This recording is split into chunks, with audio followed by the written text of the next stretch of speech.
You actually bring real patients, you discuss their care, and then they leave. And then you think you might have different types of doctors working together. And what is the best course of treatment for that condition? Today we're really emphasizing spinal stenosis, conditions of spine that come with natural aging. The first core concept is spinal stenosis is totally normal. We all get a little bit of that with aging. Most of it's mild or moderate. It does not need surgery, either injections, medication, therapy. It works beautifully. Only that small percent needs surgery. So the big issue now is if you have to do surgery, what kind of surgery should we do? Does anyone know when the first disc surgery was done in the world? Give me the century. Give me the decade. Give me the day. Okay, so the first disc surgery was done in 1935. That's not that long ago. Now, nobody was born here yet in 1935, right? So I'll tell you about it. My grandfather told me about this. So here's how it goes. People were much more physically active, as we know, years and years ago. So when we were chopping wood or walking, and doing a lot of physical activity, that disc gets loaded all day long. And when it gets used all day long, it gets very tough. So it's very hard for the jelly to break out. So before 1935, there wasn't a lot of disc herniation. Now people are sedentary, they're at their desk, they're playing cards, mahjong, whatever you guys play. And the double tennis, when people used to play singles, they ride a golf cart instead of walking. So this disc gets lazy, and it's very easy for the jelly to pop out. So we do all this stuff to encourage young kids now to be, fitness, work at a gym. All your grandkids or kids are all working out, but actually the dividends are on the other end of the spectrum. If we are more active doing weight-bearing activities, we will protect the disc and slow the progression of stenosis.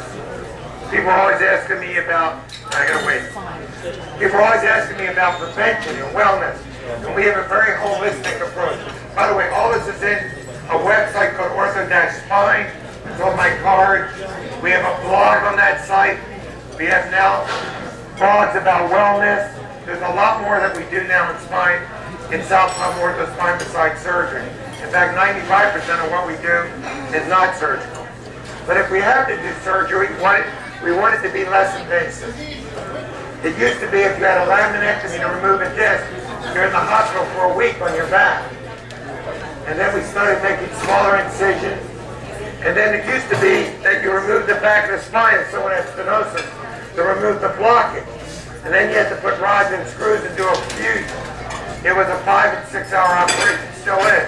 And it's still the most common operation done in the United States. 1 million are done a year. Disc surgeries and stenosis and fusion. In the last 4 years, I started working with companies making smaller components, just like we do in other areas of medicine. Instead of taking the back of the spine, if you have stenosis, I use smaller rods and I put little titanium implants in that open up the window. They're just little cylinders. They pop in and basically spread open the window and take some of the pressure off the nerve. So it used to be a 4 or 5 hour operation, maybe a 1 hour operation. Or I do a combination. You can't do this on everyone. One of the reasons I lecture on this subject, it'll take 5 or 10 years before the primary care doctors even understand that this technology is out. I help develop a lot of the newer versions of this technology, and that's what I do. So what we're going to do right now is take a little break before I give the examination. And then I have a couple of invited guests. It always makes it more interesting. And they're not here to talk about me. A lot of people are definitely really afraid of spinal surgery. Everybody knows someone who had a bad result. I know someone, even my own cases, they're not all home runs. So we're going to do something we want to do less invasive. So I'm going to start with this tiny little guy that came from Texas. Come on up here. Okay. Nope. So this is Tiny from Texas. Okay? So, I don't want you to, but just tell me what your symptoms. Watch, this guy's tough behind you, knock him down. Alright, don't want to hit anybody. Hold this up, just tell me what your symptoms were. Just pull that right up. Look at the camera. So before, I had a herniated disc, so I had problems sitting for extended periods of time, so I could sit for 15, 20 minutes before I just absolutely had to get up and walk around. Testing. Okay, look at her. She's cute. This is pretty easy. Take that with you. Okay, so that was basically it. Pain started in my lower back, moved to my left buttock. I guess the disc was sitting on a nerve, rest nerve, and just causing... Go down your leg, just describe your symptoms. No, actually it did not go down my leg. I didn't feel much. It went in your buttock, right? Yes. And what treatment did you have? What treatment? You started me off with a... You had injection. Yes, I had an injection at first, a facet block. In Texas. And in Texas, I got an epidural, which did nothing. And then I recently got operated on, actually... Did you have medication? Any kind of medication? I was on some painkillers, but it wasn't doing much for me. Could you sit? Did you have trouble sitting? I had trouble getting in the seated position and standing back up after I sat down for some time. I'm going to have you just walk up here. Just walk towards that lady in red. Okay? So we took him to the operating room 7 days ago, okay?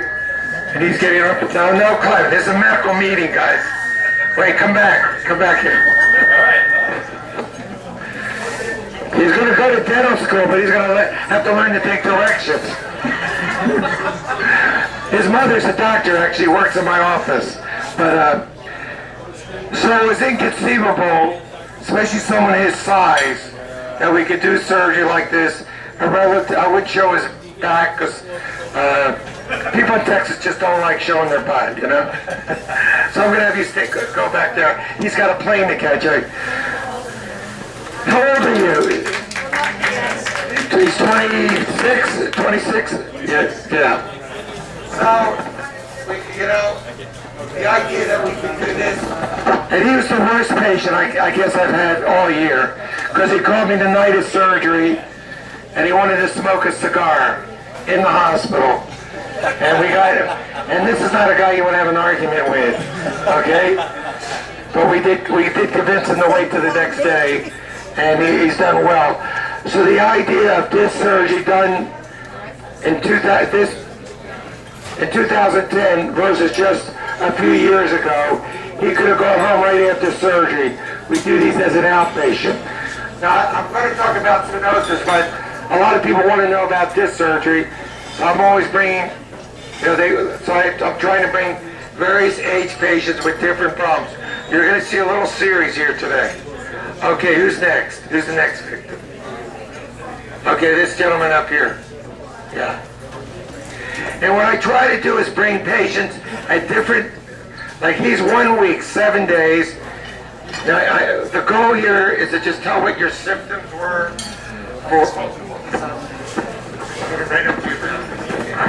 For several years, I haven't been able to stand straight or walk properly. My gait decreased. It got to the point where I couldn't really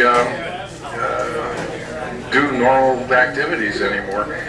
And I was in constant pain. I seriously avoided seeing a surgeon. I did not have any type of pain medication other than ibuprofen. And finally, last November, no injections, no therapy at that point, but it got so bad that last November I had no choice to do other than to seek help. Okay, let me see you walk up here. So he was taken to surgery, 2 weeks, 3 weeks, 6 weeks? 2 weeks ago. And we put these devices in, a version of that.